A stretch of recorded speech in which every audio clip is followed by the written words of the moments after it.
Good day everyone, I am Rosemary Tergoya together with my group mates Giselle Luna Dugoy, Gretel Cesar, Marcel Borja, and IC Masipikena.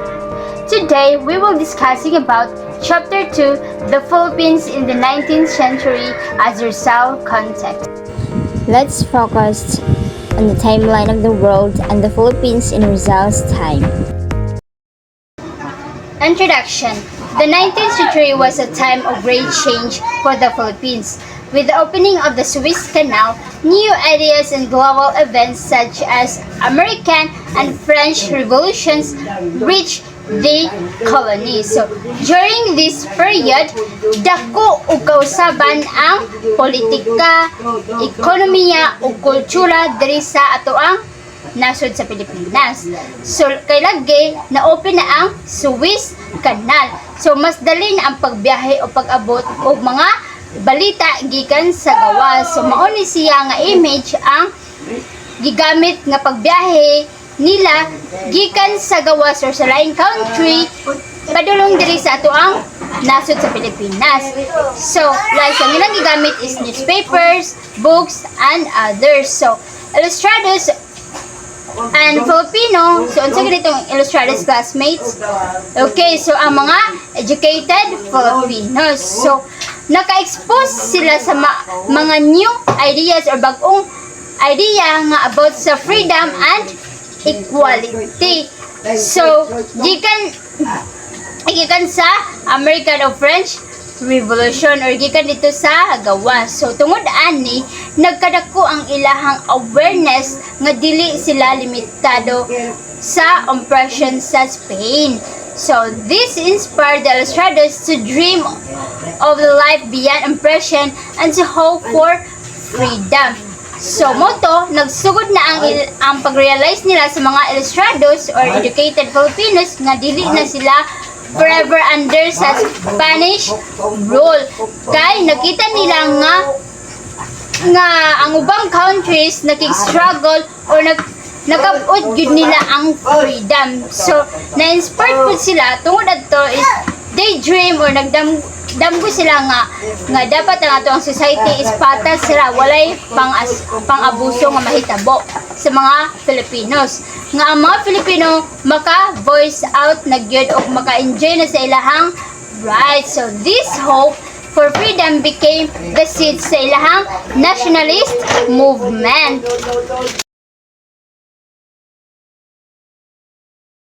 So, in 1811, Ventura de los Rios represented the Philippines in the Spanish Cortes Parliament. This early attempt at representation was short-lived and later withdrawn. So, in 1811, guno is Ventura de los Rios, nag-serve siya nga unang representative of the Philippines sa tuang country sa Spanish Cortes, Spain's Legislative Assembly. So, this marked an early attempt at giving the colony a political voice, but the representation was brief and later on abolished living Filipinos without direct participation in Spanish governance. So, the representation of Ventura de los Rios in the Spanish Cortes in 1811 was an important step diri sa tuang country. It showed that Filipinos could have nagpakita kini sa mga Pilipinos nga naay voice in government. So, apan dili kini nagdugay kay giwala man kini. So, nga nangawala ang oportunidad sa mga Pilipino maong adunay tingog sa gobyerno. So, in 1831, the Philippines exported 346 tons of hemp. So, nagpakita nga nagsugod pa lang ang atong country or ang atong nasod sa pag-uswag sa trade. So, in 1834, Manila was declared a free port. So, nag-declared ang Manila sa free port nga mag-allow sila og more foreign trade. So, it shows that farming was getting stronger in the country or ang ato ang nasod diri sa Pilipinas. So, in 1837, hemp exports rose to 2,585 tons. So napasabot kini nga daghan na ang ato ang nanghanglan sa mga produkto. So in 1840, sugar exports reach, so nagkataas na ang pag-export sa sugar 146,661 pickles na naluwas. So napakita kini nga nagligon na ang mga pag-uma. Kay nakataas naman ang pag-export sa maong asukal. So in 1854, sugar exports increased to 566,371 pickles. So napasabot nga dako na ang kauswagan sa agriculture sa atuang nasod diri sa Pilipinas. So in 1857, sugar exports grew. So ang grew pud pasabot is taas na iyahang sugar exports to 714,059 because so nag-reflect ni siya ug giunsa sa ato ang nasod diri sa Pilipinas was becoming a big player in trade. So in 1858, hemp exports reached their highest at so nagkataas na gyud ang ato ang pag-export sa maong hemp, which is to 27,500 tons, with most going to the United States. So it means nga napadulong na ni siya sa United States. So napakita kini nga ang ato ang nasod sa Pilipinas kay mao ng great potential, especially with trade giving to the United States. So from 1831 to 1858, it showed that kung giunsa sa ato ang nasod diri sa Pilipinas nga naginahinay nga misaka ang mga trade, di ba, nakataas na iyahang or nagka-reach na iyahang hemp or sugar exports diri sa ato ang nasod sa Pilipinas. Mao na nga pinaagi sa abaka ug asukal katong hemp or sugar. This growth proved that our country or ang atong nasod kay naay great potential in agriculture and international business, labi na sa pag-abli sa Manila katong free port bitaw. So that's all for today. In 1858-1863, France conquered Vietnam, Cambodia, and Laos, demonstrating European imperialism in Asia, while Spain's hold weakened. So during this time, France expanded its power in Asia by conquering Vietnam, Cambodia, and Laos. This showed how strong European imperialism was in the region. So at the same time, Spain's control over its colonies, including the Philippines, was starting to weaken because it could not keep up with other European powers. So ano nga time ang France mo kanang pinaka-powerful sa Asia kay kanang gisakop gud nila ning una ang Vietnam, sunod ang Cambodia ug Laos. Kani nga tulo ka country gitawag na siya og French Indochina. So nga naman gisakop sa France kani nga country kay tungod kay daghan na sila resources and minerals nga magamit sa Europa. Ikaduha is kanang ang mga kanang ilang negosyo is ma-spread sa Asia para dako ilang economy. And ang katulo is mapakita gyud sa Asia nga sila may powerful gyud.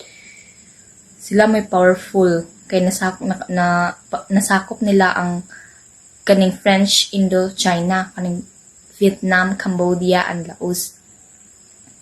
So ang Spanya pod nga kanang murag nagkontrol pod sa Philippines is murag nagkahinay pod murag ilang power is nagkaanam og kahinay.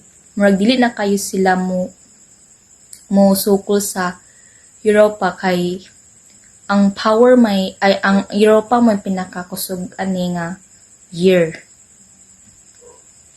In mid-1800s, The Spanish Governor-General in Manila held centralized power, both executive and legislative, often abusing authority. So, unsa din ang executive? Ang executive is leader. Ang legislative is law-making. So, grabe no, ang Spanish general mo'y nag-hold anang duha. That's why, grabe gid ang pang-abuso nila sa una sa mga Pilipino. Grabe ang rape, ang corruption, kay sila man nag-control sa una. Sila nag-control sa Philippines. Mo nang grabe gid kasuko sa mga Filipino karon sa taga-Espanyol sa una kay silang grabe gid ilahang gibuhat. And today, I will discuss about how Spanish friars controlled parishes and influenced local government, dominating even civil affairs. So, in the mid-1800s, Spanish friars or priests had great power in the Philippines. They were not only in charge of the church, but also controlled the local governments. They influenced decisions about schools, taxes, land, and even marriage. So, pag 1800s kuno, dako kuno kaayo, o kanang dako sila kapangyarihan, mga Kastila nga pari, dinhi sa Pilipinas. Dili lang kuno sila ang naghandle sa simbahan, kundi apil sad nila gikontrol ang lokal nga gobyerno. Sila sad ang magbuot sa edukasyon, lagi eskwelahan, buwis, yuta, o bisan sa kasal. So, how did it happen? Ang Spain colonized the Philippines in 1565. Ang Spain kuno na-colonize sa Pilipinas pag 1565. And the Spanish government gave the Catholic Church big responsibility in ruling the people. So, gisalig kuno sa gobyerno sa Espanya ang Katoliko na simbahan nga mao kuno'y maghandle sa kita mga katawhan o sa mga katawhan. And then, friars were assigned to parishes in towns since government officials were few and often changed. The friars became the most permanent authority. So, ang mga praile kuno gibutang sa mga baryo ug lungsod isip pari sa parokya. Tungod kay ang mga opisyal sa gobyerno dali ra kuno ilisan. Ang pari ang mahimong pinakatinuod ug mo'y kuno'y pinaka permanenteng otoridad o authority. And then, over time, people respected and feared them because they controlled both spiritual life and civil life. So, tungod kuno adto, ang mga tawo mutahod ug mahadlok sa ilaha kay lagi sila lagi kuno ang gahandol or dako-dako sa relihiyon o sa adlaw-adlaw nga panginabuhi mo nang respected kayo sila, respetuon nga na. Ngano mang nahitabo ni. So, why did this happen? The Spanish believed the best way to control Filipinos was through religions. So, nagtuo ang Espanya nga ang relihiyon kuno mao ang pinaka-epektibo nga paagi sa pagkontrol nato mga Pilipino. So, anang ga-expect sila. And then, next is, the friars had education and power, while most Filipinos were not given high position in government. Ang mga praile, edukado, ug aduna kuno'y kanang kapangyarihan lagi. Samtang kita kuno mga Pilipino, wala kuno tay kasagaran nga matagaan ug taas nga posisyon. Di pareha sa mga praile nga lagi powerful kaayo. So kita naarjud ta sa kanang baba ra kayta nila. And the Spanish government trusted the church more than the local leaders. Mas nagsalig kuno ang gobyerno sa simbahan kisa sa mga lokal nga leader. Moto ang nahitabo ato nga time. And then, where did it happen? Asa ni nahitabo? This happened all over the Philippines, especially in towns where each parish had a friar in charge. Nahimo ko ni sa kanang tibuok Pilipinas, dito ni nahitabo, labi na sa mga lungsod, na adunay parokya nga giatiman sa pari. So, for example, in many towns, if a couple wanted to get married, they could not do it without the friar's approval. The priest could refuse marriage if the couple had not paid tribute or tax, or if the family was against Spanish rules. This shows how the friar's authority extended beyond the church and into everyday life. So, sa usa ko no kabayo, kung gusto ko no ka magminyo, kung gusto ko no magminyo ang usa ka magtiayon, dili sila kasal kung walay patugot sa pari. Ang pari makadili kung wala sila mubayad, mubalibad kung dili sila kabayad, kung buhis o kung supak sa balaod sa Espanya ang pamilya. Parang nagpakita kini nga ang gahom sa pari dili lang sa simbahan kundi apil sa kinabuhi sa katawhan nga matag adlaw. That's all. Thank you. Today, I will discuss about in 1863, a royal decree established free public education in the Philippines. So, in 1863, the Spanish government in the Philippines created a royal decree of a law from the King of Spain. Law man ni siya. This decree ordered that free public education should be given to Filipino children.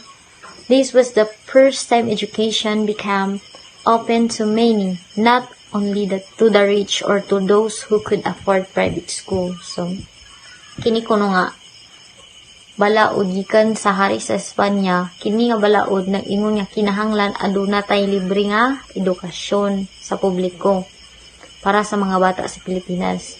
Mao kini ang unang higayon nga ang edukasyon na able para sa daghang tawo, dili lang para sa mga kwartahan, kundi para ni sa tanan, madato mapobre.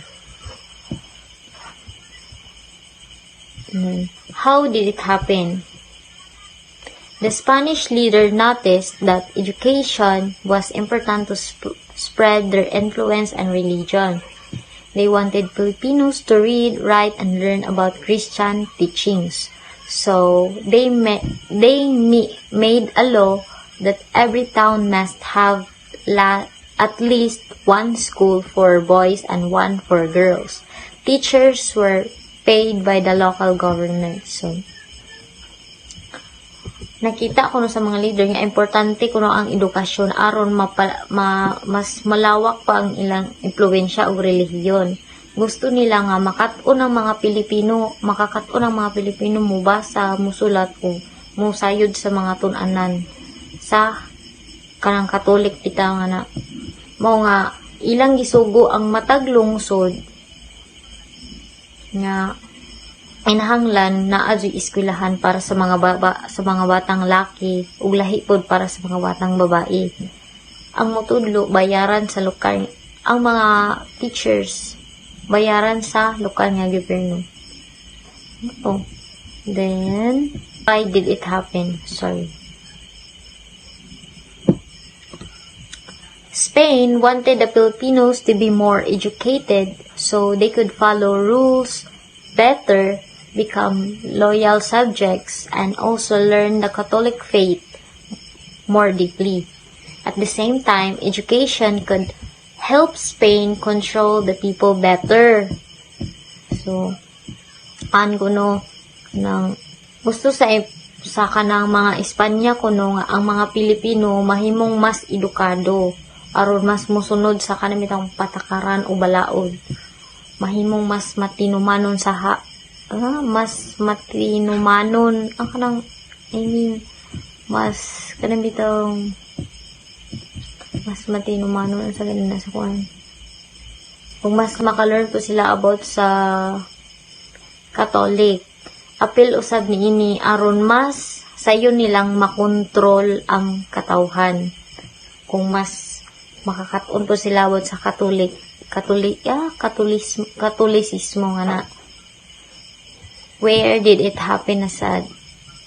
So, where did it happen? This decree applied to the whole Philippines, but in reality, some remote towns took a long time before schools were built. Ang balaod ko no, klikar ko na sa Tib of Pilipinas. Pero sa ubang layo nga baryo, dugay pa sila nakatukod og eskwelahan. So, pananglitan, usa ka anak sa mag-uuma sa pag 1870 nakaskwela na sa libre nga eskwelahan sa baryo. Sa una, ang mga anak ra sa adunahan ang makaeskwela. Sa mga kwartaan ko no, sa mga anak ra sa mga kwartaan ang makaeskwela tungod sa balaod sa 1863, bisan ordinaryo na ang mga bata nakakaton mo basa o musulat. Tungod niini, daghang edukadong Pilipino ang nakapangutana sa abuso sa Espanyol ug nangayo og reforms or reforma.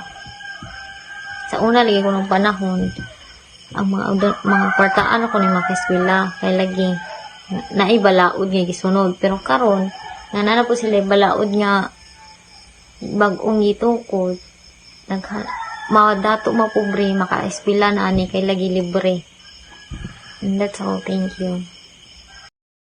Today, I will present a timeline report about one of the most important events in the history affected the Philippines during Rizal's time, the opening of the Suez Canal. So, in 1859, this is the year of the beginning of the construction. So, in 1859, construction of the Suez Canal began in Egypt. This massive project aimed to connect the Mediterranean Sea to the Red Sea. So before this, ships traveling from Europe to Asia had to go around Africa, which took months. So according to the others group, katong group ni Jason nga ning present last time, that diba sa una is uso jud sa ilaha ang barter and kanang traveling of the goods around the world. So sa una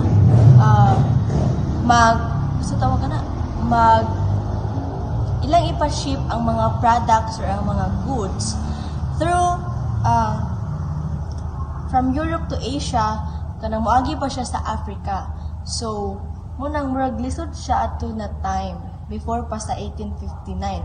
So and that time, di ba, according to J. Sell nga, kanang napektuhan jud ang pag-travel sa mga goods to another country at that time. So, ang mga dako-dako sa una or ang mga mga politician is nag-decide to create or to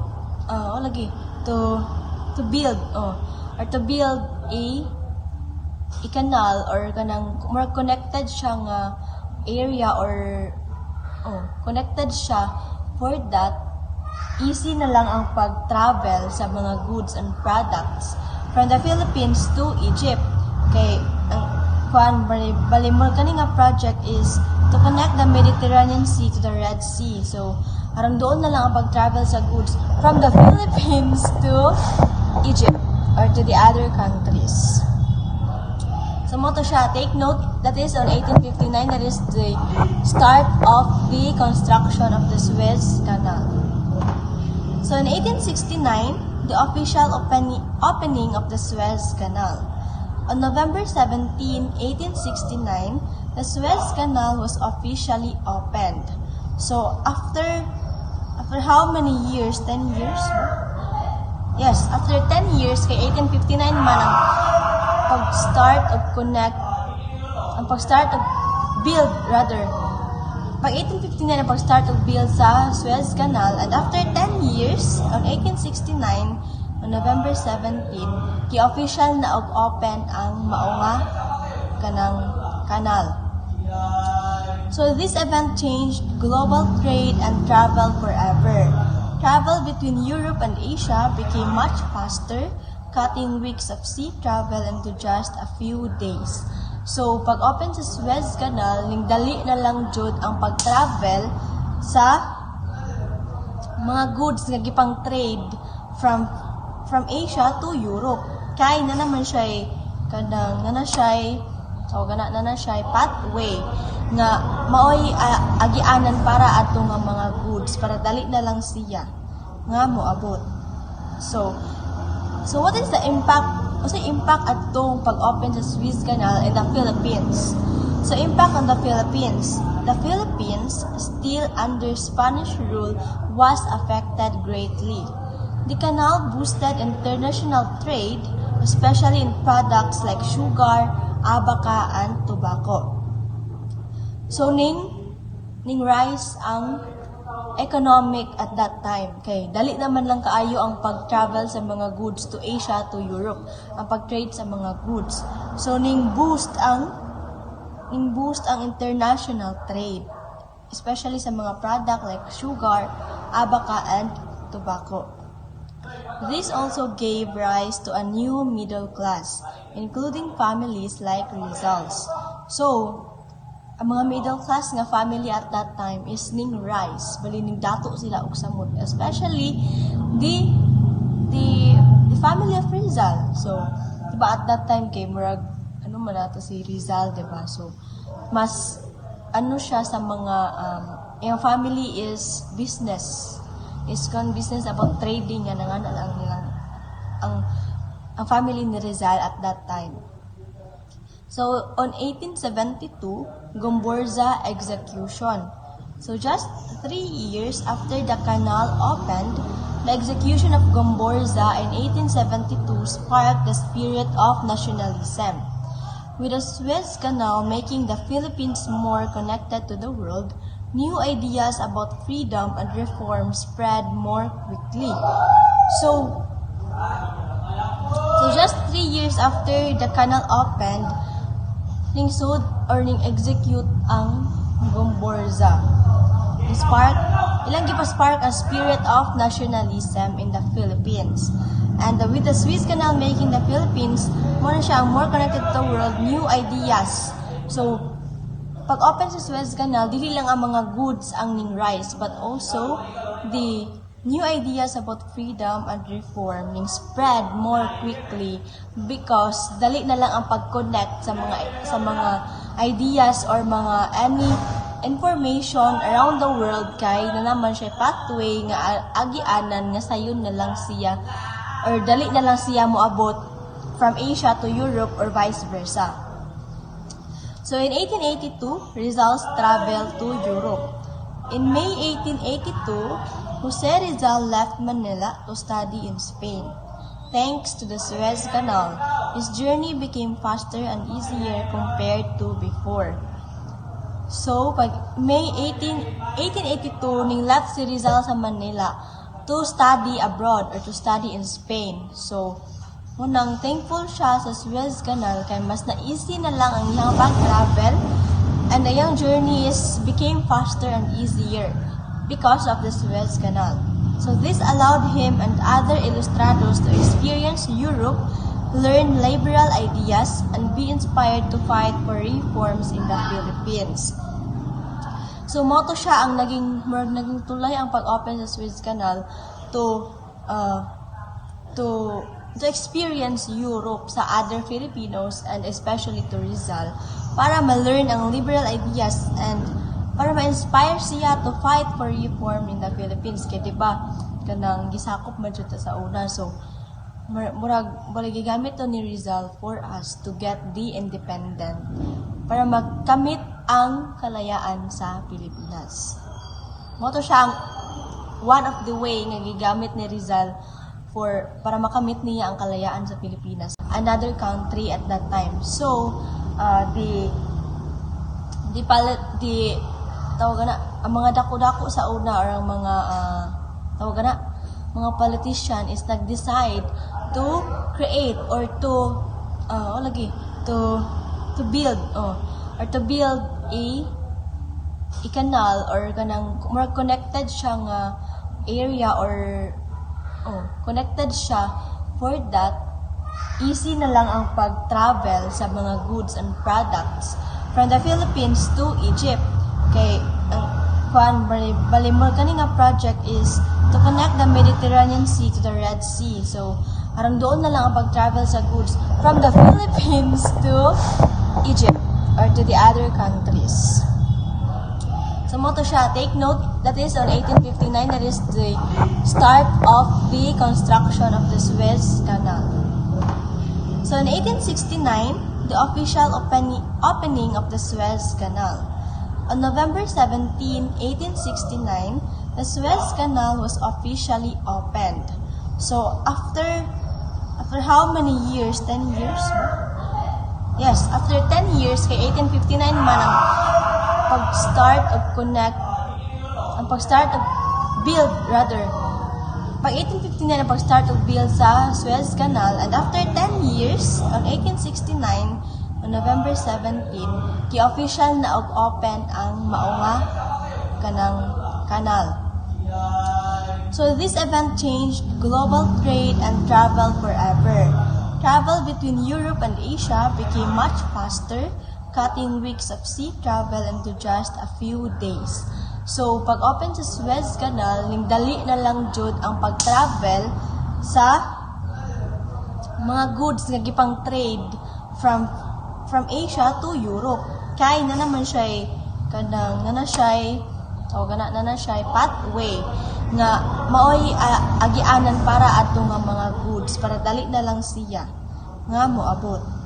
So what is the impact? What's the impact adtong pag-open sa Suez Canal in the Philippines? So impact on the Philippines. The Philippines, still under Spanish rule, was affected greatly. The canal boosted international trade, especially in products like sugar, abaca, and tobacco. So, ning rise ang economic at that time. Okay, dali naman lang kaayo ang pag-travel sa mga goods to Asia, to Europe, ang pag-trade sa mga goods. So, ning boost ang international trade, especially sa mga product like sugar, abaca, and tobacco. This also gave rise to a new middle class, including families like Rizal's.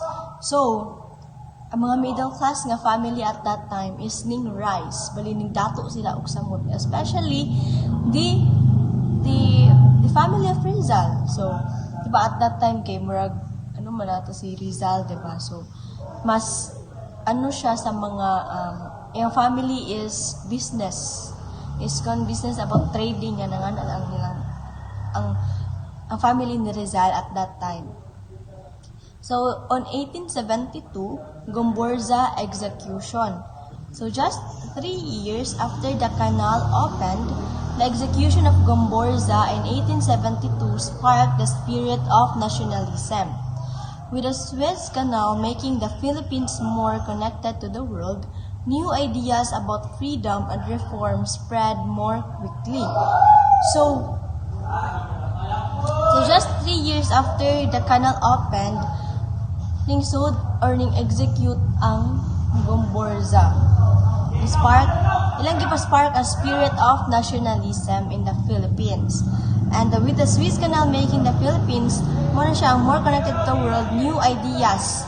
So pag-open sa Suez Canal, dili lang ang mga goods ang ning rise, but also the new ideas about freedom and reform ning spread more quickly because dali na lang ang pag-connect sa mga ideas or mga any information around the world kay na naman siya pathway nga agianan nga sayon na lang siya or dali na lang siya moabot from Asia to Europe or vice versa. So in 1882, Rizal's traveled to Europe. In May 1882, Jose Rizal left Manila to study in Spain. Thanks to the Suez Canal, his journey became faster and easier compared to before. So, pag May 1882, ning left si Rizal sa Manila to study abroad or to study in Spain. So, unang thankful siya sa Suez Canal kay mas na easy na lang ang iyang pag-travel and the young journey became faster and easier because of the Suez Canal. So this allowed him and other ilustrados to experience Europe, learn liberal ideas, and be inspired to fight for reforms in the Philippines. So moto siya ang naging tulay ang pag-open sa Suez Canal to experience Europe sa other Filipinos and especially to Rizal para ma-learn ang liberal ideas and para ma-inspire siya to fight for reform in the Philippines. Kaya diba, kanang gisakop man siya sa una. So, murag gigamit to ni Rizal for us to get the independent para magkamit ang kalayaan sa Pilipinas. Moto siya ang one of the way nga gigamit ni Rizal para makamit niya ang kalayaan sa Pilipinas para dili na bitaw siya sakupon hindi siya sakupon sa other countries or other tawag na other countries. So in summary, before tayo mag-summary, let us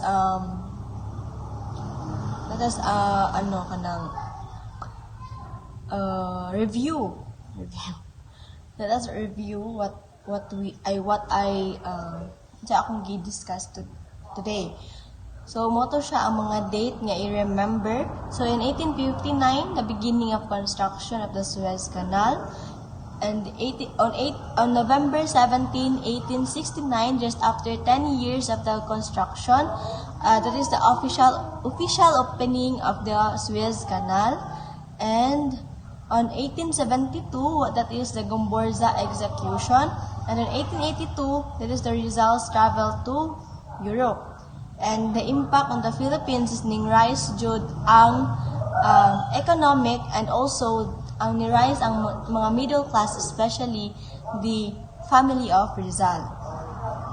So in summary, the opening of the Suez Canal in 1869 was more than just a global trade achievement. It directly influenced the life of Jose Rizal and the Filipino people. So, ning-change yun ang life sa Filipino people just pag-open sa Suez Canal. Kaya mas easier naman ang transaction sa mga goods, easier na lang ang pag-travel sa mga goods, easier na lang ang pag-travel to other Filipinos to study abroad, to go in other countries. So mas napadali na lang siya and mo nang grabe jud ang achievement sa global trade at that time. So it opened the door for new knowledge, culture, and reformist ideas that fueled the Philippine nationalism movement. So, dili lang kay ang economic and rise, but also nakagain og more knowledge ang mga Filipinos at that time. And also, naka-learn sila new culture, kay easy naman lang ang pag-travel around the world or pag-travel into Europe, kay napadali na lang siya, kay na naman siya pathway nga for us to travel Europe easier and faster. So that is the opening of the Suez Canal. So thanks for the Suez Canal. And then, so that's all. That concludes my part. So thank you for listening and have a good day. Good day, everyone. So now we will proceed to the 1800s. The rise of ilustrados and educated class Filipinos became essential reform and nationalist movements. In 1800s, a new group in the Philippines called ilustrados became very important. These are educated Filipinos, and kasama yung mga educated Filipinos, sila ang they are from rich and middle class. Sila ang makagasto to study abroad. Because of their education, there were new ideas about equality, freedom, and nationalism. So during that time, ang mga ilustrados or educated Filipinos, nakarealize sila nga ang mga Spanish abuse Filipino. So, usa sa mga ilustrados or educated Filipinos is si Rizal. Kasi Rizal is nakaskwela sa Europe. Ngano nakaskwela na siya? Because nakagasto sila. The ilustrados wanted reforms under Spanish rule. Unsa man ang reform? So reform is change for the better without totally breaking the system. during that time is gusto sa mga ilustrados. So sa to ilustrados gani, ilustrados is the educated Filipinos. Don't forget that. So gusto sa mga ilustrados nga punan ang Spanish rule, rules sa mga Spanish. Gusto niya is the equality or equal treatment for Filipinos under the Spanish rule. Filipino press could lead the churches, not only the Spanish friars. So gusto nila nga bisan pa ang mga Spanish ang lead sa Pilipinas, gusto nila nga i-treat ang mga Pinoy as equal, as a human. And ang mga pari nga Pinoy gusto sa mga ilustrados nga makalid sila sa simbahan sa Pilipinas. Gusto nila nga ang mga Pinoy nga pari is mudala sa simbahan. Dili ra ang mga Spanish ang makapahimos sa simbahan. Dili mga Spanish nga pari ang mugamit or mudala sa or mulid sa simbahan. They use newspapers, writings, and organization to spread their ideas. So, ang pagis sa mga ilustrados nga mo spread ilang ideas sa ilang mga hinabawaan bitaw is through writing, newspaper, and organization para maabot sa mga Pilipino. And the propaganda movement was a peaceful campaign for reforms led by ilustrados.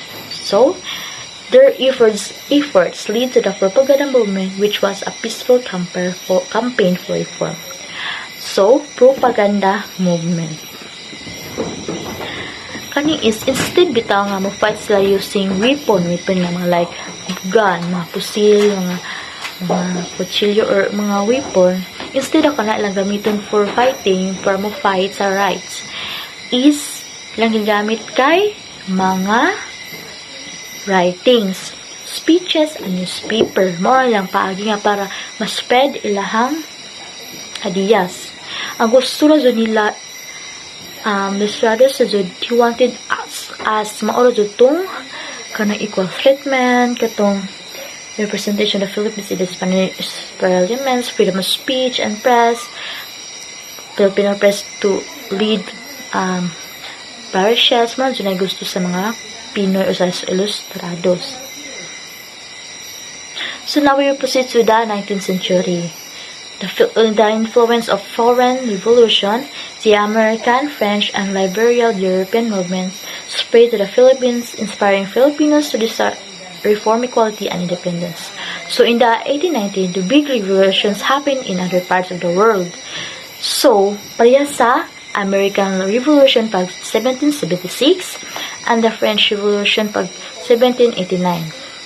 Later, many liberal movements in Europe also called for freedom, equality, and the rights of the Filipino.